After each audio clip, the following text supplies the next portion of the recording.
This is a story told by Joyce Kilmer. He was a poet in the early 20th century. He went to war during World War I. He was killed with the 69th Brigade, and he wrote a lot of wonderful verse. And this is about his hometown, which was Suffern, New York. It was on the Erie Canal, and it's a piece out of his life that he chose to put in rhyme. And his hometown was Suffern, New York. So he said, whenever I walk to Suffern along the Erie track, I pass an empty farmhouse. Shingles all broken and black. Hell, I suppose I passed it 100 times. But I always stop for a minute. Always look at it. See, it's a sad old house. There's nobody in it.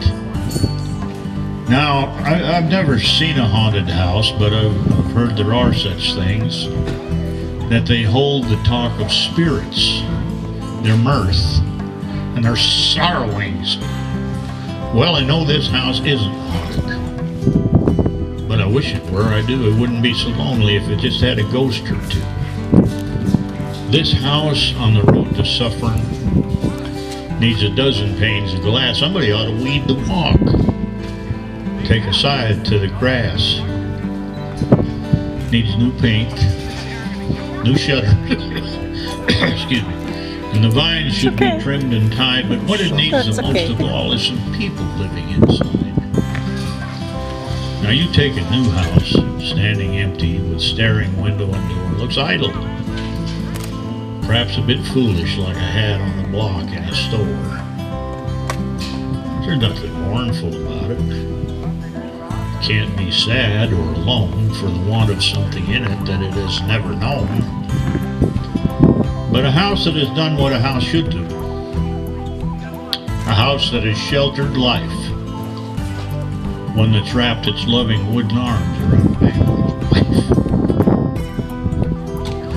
A house that's echoed a baby's laugh. Held up his stumbling feet. Now there's the saddest thing when it's left alone that anyone's eyes could meet.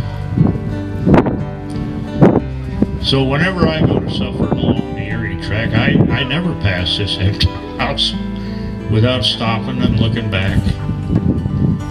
And it hurts to see the crumbling roof and the shutters all falling apart. And I can't help thinking, I'll bet that house is a house.